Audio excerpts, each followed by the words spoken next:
Nezuko is the special demon, the chosen demon that Muzan has been looking for 1,000 years. She is the key to everything, and the true nature of her power could be crucial for defeating Muzan. Or it could end up being the very thing that Muzan needs to destroy all demon slayers and become the master of Japan. By the end of this video, you will know everything you need to know about Nezuko's special demon power, why she is so important to Muzan, and how she was able to do the impossible, to conquer the sun. You guys know the drill. If you enjoy our Demon Slayer content and you want to see more in the future, leave a quick like and comment right now. It helps me out with that YouTube algorithm. And if you're one of the over 50% of people who watch my videos but haven't taken the time to subscribe yet, do me a huge favor and make this the video that you subscribe and hit that notification bell to turn on all notifications. Subscribing on YouTube is completely free, but it helps me out a lot. Nezuko was born to a family of charcoal merchants who lived a modest life up on a mountain. Nezuko was the second of 6 children. She has one older brother, Tanjiro, who is about 2 years older than her, and 4 younger siblings. Nezuko's father, Tanjiro, was frail and sickly for most of his adult life. So as the eldest child, Tanjiro was forced to engage in difficult adult duties at an early age. Even as a preteen, Tanjiro would carry charcoal to the nearest town on his back and sell it. And he would then bring the money back to his family all by himself. As the second oldest sibling, Nezuko also did her best to help out the family, and she would often make sacrifices, such as constantly mending old clothes and refusing to buy new ones, so that her younger siblings would have plenty of food to eat. Even though Nezuko's father was frail, he was still a positive influence on all his children, and he was an exemplary role model. As the oldest son, Tanjiro was especially close to his father, and he learned not only about the family charcoal business from Tanjiro, but he also learned a ritual dance called Hinokami Kagura, a dance that has been passed on from generation to generation within the Kamado family for centuries. This dance would turn out to be extremely important to the story because it actually contained within it the fundamental movements of the original breathing style, sun breathing. So this means that Nezuko comes from a family of sun breathers, people who have practiced the art of sun breathing for over 4 centuries. And they've been doing it ever since the original user of sun breathing, Yoriichi Tsugikuni, personally demonstrated its techniques to Nezuko's ancestor, Sumiyoshi. Unfortunately, Nezuko's father Tanjiro died at a young age, and this meant that as the eldest siblings, Tanjiro and Nezuko had to take on even more responsibility despite being only pre-teens themselves. The rest of the Kamado family came together, supported each other, and managed to survive in harmony even after the tragic death of Tanjiro. Although every family member had to work hard and although they all had to make sacrifices, the family managed to survive and thrive on their own up in the mountains. Sadly, all of this changed one night after Tanjiro went down to the nearest town to sell charcoal during a snowstorm. The snow slowed Tanjiro down, and he found himself still on the road late at night. He decided to spend the night in the home of a man he knew, and then he continued home early in the morning. Tragically, by the time Tanjiro returned to the Kamado family home, all of his family members were dead, except for Nezuko. Nezuko was injured, but her body was still warm, so a shocked and heartbroken Tanjiro tried to carry her on his back in an attempt to find a doctor who could treat her and potentially save her life. Tanjiro believed that his family must have been attacked by a hungry bear or something, but then as he is carrying Nezuko, she begins to scream. She also grows sharp, monstrous fangs, and her eyes develop cat-like slits. She is turning into a demon. Tanjiro is happy to see that she's alive and he tries to embrace her, but Nezuko attacks him and nearly devours her own brother. Tanjiro tells Nezuko to fight the urge to become a demon, and his words seem to get through to her because she begins to cry and an internal struggle begins to rage inside of her. In that moment, the water Hashira Giyu appears. He attempts to kill Nezuko as soon as he spots her, but Tanjiro doesn't want his sister to die, so he actively tries to protect her from Giyu. Giyu explains that Nezuko must be eliminated because demon blood got into her wound, and she is now transforming into a demon. As we now know, the demon who attacked the Kamado family and whose blood Nezuko ingested was the progenitor of the demons, Muzan Kibutsuji himself. This is how man-eating demons multiply, and she must be killed immediately before she has a chance to hurt someone. At least that's Gyu's argument. But Tanjiro insists that Nezuko would never eat anyone, and he refuses to back down. He is determined to find a cure for his sister and to turn her back into a human. Now Gyu doesn't think this is even possible, and he still intends to kill Nezuko. Tanjiro tries to fight him, but Gyu is a far more skilled and experienced warrior, and so he manages to get the better of Tanjiro. However, Gyu is shocked to see that Nezuko actually decides to get involved in the fight in order to protect her brother from Gyu. Newly transformed demons are starving for energy, and they often eat even their own family members in order to get stronger. This instinct to consume human flesh immediately, regardless of whom the flesh belongs to, overcomes the vast majority of demons. But for some reason, Nezuko is different. Not only does she refuse to consume her brother's flesh, but she is actively fighting to protect him. Gyu is so shocked by what's happening that he decides that Tanjiro and Nezuko might really be different. They appear to be somehow special, and so he decides to spare Nezuko's life. He tells Tanjiro to take her and go see an old man named Sakonji Urokodaki. Sakonji is Gyu's old master and the former water Hashira, and after burying their deceased family members, Tanjiro and Nezuko set out to find the former water Hashira. Because demons cannot be exposed to sunlight, Tanjiro places Nezuko inside a large basket and carries her on his shoulders during the day. They eventually meet Sakonji, who was contacted by Gyu earlier and informed about Tanjiro and Nezuko's unique situation. Gyu firmly believes that there is something special about Nezuko, and he is willing to put his own life on the line for that belief. In fact, Tanjiro, Gyu, and Sakonji all vowed that they will take their own lives if Nezuko ever attacks a human. And so, under Sakonji's guidance, Tanjiro undergoes Demon Slayer training on Mount Sagiri. As for Nezuko, she just sleeps through all of Tanjiro's intense training, which takes 2 whole years to complete. During the 2 years that Nezuko slept, Sakonji also used hypnosis to instill Nezuko with the idea that all human beings are members of her family and that she must protect them all by killing the demons who are trying to hurt them. Unlike other demons, who need to consume human flesh in order to replenish their energy, Nezuko is able to recover her energy by simply sleeping a lot, meaning that she doesn't need to consume humans in order to survive. I mean, the fact that at this point in the story, Nezuko has been a demon for like 2 years but has never consumed any human flesh is already a huge deal, and it makes her different from virtually every other demon in existence. And the fact that she protects humans while fighting against her own fellow demons is so rare that the Hashira and other important members of the Demon Slayer Corps genuinely believed that something like this was impossible.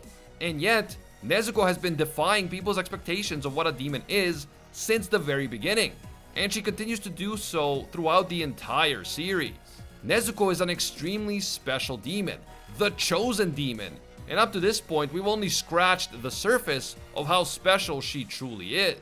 Now, after becoming a demon, Nezuko does undergo a real transformation, not only physically, but also mentally. Her behavior changes, and she goes from the mature, second oldest child of the Kamado family to being a very quiet and childlike girl once she becomes a demon. She also isn't able to speak normally, although she is able to communicate in other ways, including making sounds and gestures. She also appears to have lost a portion of her memories from back when she was still human, leading to her developing a simpler and more childlike persona. Tamayo believes that the reason why Nezuko reverted to a childlike state after becoming a demon is because she was intensely focusing most of her consciousness inward in an attempt to control her demonic urges and to escape Muzan's telepathic control. And so what was left on the outside was just a simple childlike personality. But although Nezuko is special, and although some of the changes she undergoes are indeed mental in nature, Nezuko does also experience some common physical changes that are associated with becoming a demon. This includes growing sharp fang-like teeth and sharp claw-like nails, as well as developing superhuman physical strength and speed. She demonstrates this superhuman physical strength as early as chapter 2 of the story, where we see her kick another demon's head clean off its body. She is also able to alter the size of her body and make herself smaller, which allows Tanjiro to carry her inside a wooden box on his back in order to help her hide from the sun. The one thing that all demons have in common is their weakness to sunlight. Demons die if their bodies are exposed to sunlight. Their bodies will literally burn up and disintegrate. The most common way that demon slayers go about killing demons is relieving them of their heads using special Nichiren blades. But the very strongest demons, like Muzan, have actually figured out a way to stay alive even if they are beheaded by a Nichiren blade. Nevertheless, although these few select demons are able to survive even losing their heads to a Nichiren weapon, no demon is able to survive being exposed to the sun. Or at least that's what we thought, but more on that in a little bit. As Tanjiro progresses in his Demon Slayer journey, Nezuko finds herself actually emerging from her box and actively helping her brother in combat. At first, she fights exclusively by using her superhuman physical strength and her sharp nails. She is also able to tap into the supernatural regenerative powers that all demons possess, and as a result, she is able to take on a lot of damage in battle and still keep fighting. Even if she loses entire limbs, she can use her demonic regeneration to grow them back extremely quickly, which is the kind of ability that an ordinary human can only dream of. As Nezuko continues to use and develop her demonic abilities, she eventually unlocks an extremely powerful and useful blood demon art called Bloodburst. Even though Nezuko is herself a demon, her blood demon art only hurts other demons. She can set her own body on fire, and this fire can be used to burn demons and disrupt their regeneration abilities while being completely harmless to humans. The flames can actually help humans by burning up demonic poison inside of their bodies without harming them, which is what Nezuko does during the Entertainment District arc when she burns Gyutaro's poison out of Inosuke and Tengen's body, literally saving their lives in the process. Chapters 83 and 84 is when we really begin to understand Nezuko's true power and her full potential. When she finds herself in a dangerous and life-threatening situation, Nezuko transforms into her true demon form. Her body becomes larger and more muscular, she is covered in markings that resemble vines, and a horn appears on the right side of her forehead. In this powered-up form, Nezuko becomes much stronger and faster, and she becomes an incredibly powerful fighter. Her regeneration abilities also become far more powerful, to the point that she is able to go toe-to-toe against an upper moon. And Daki even says that Nezuko's regeneration abilities now rival those of an upper moon. But there is also a downside to this power-up. When she first attains this form, Nezuko loses control of herself and goes berserk. She begins acting like a wild and ruthless demon, and she starts craving human blood and flesh much more than usual. Normally, Nezuko is able to effectively resist the instinct to consume humans. So much so that she is even able to resist Sanemi's Marechi blood, which is completely irresistible to most demons. However, in her powered-up demon form, Nezuko loses control, and she nearly attacks a human. Luckily, Tanjiro is able to calm his sister down by singing her a lullaby from their childhood. As the story progresses, Nezuko is able to control herself more effectively, and she is able to use elements of this powered-up demonic form in battle without losing control. It is important to remember that if Nezuko had gone on to hurt a human in this form, Tanjiro, Giyu, and the former water Hashira Sakonji would have had to take their own lives. I know I mentioned this before, but I just wanted to remind everyone again because it's such a huge deal. But okay, up to this point we've seen that Nezuko is a powerful demon who is also extremely unique. She is unique in that she can survive without devouring humans, and that she actually fights to protect humans against her own kind. This certainly makes Nezuko special and unique, but it still doesn't make her the legendary chosen demon that Muzan has been looking for 1,000 years. So, what is it that makes Nezuko so special and important to Muzan, and why is he determined to find her at any cost? In chapters 126 and 127 of the manga, Nezuko manages to do the impossible. She becomes the first demon who is able to survive after being directly exposed to sunlight.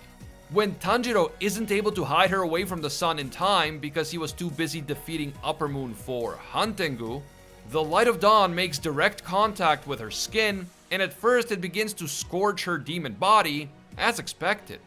But then, something shocking happens. Instead of completely disintegrating in the sunlight, Nezuko is somehow able to develop an immunity to the sun. Her skin goes back to normal, and she is able to walk in the sun normally without being harmed by it, despite the fact that she is still very much a demon. In short, Nezuko somehow manages to conquer the sun. Oh, and she is now also able to speak again. This shocking development is not only a massive deal for Nezuko, Tanjiro, and the Demon Slayers, it is also an absolutely huge development for the progenitor of the demons, Muzan. Ever since he first became a demon around 1,000 years ago, Muzan has been looking for a way to conquer the sun so that he could move about freely in the daytime, just like he does in the nighttime. Muzan believes himself to be a fundamentally superior life form, and in many ways he is superior to humans. His demonic abilities have allowed Muzan to live for an entire millennium. They provided him with superhuman strength, they gave him the ability to create more demons and bend them to his will, and so on. But even though Muzan claims to be superior to humans, this narrative always had one glaring hole in it. Even the weakest and most unremarkable human can still move about freely in the daylight and enjoy everything that the world has to offer during the day. But Muzan, despite all his strength and power and the ability to live forever, doesn't have the ability to move around freely in the sunlight. He has spent centuries trying to find a cure to this weakness. He had tried every possible remedy, including attempting to find the legendary blue spider lily, a flower that he believed would help him conquer the sun. He has also been turning many humans into demons in the hopes that one of them would eventually develop an immunity to the sun. And now, finally, one of the people he forcibly turned into a demon developed that coveted immunity. Nezuko Kamado managed to conquer the sun. This is what Muzan has been waiting for. Even though both Gyoko and Hantengu were defeated inside the Swordsmith village, Muzan is not disappointed. Instead, he is happy because he now believes that if he can get to Nezuko and consume her, he will be able to conquer the sun just like she did, and then he will truly become the perfect creature, a truly superior life form. Muzan gives up his 1,000-year-long search for the blue spider lily, and he puts all of his energy into getting a hold of Nezuko and consuming her.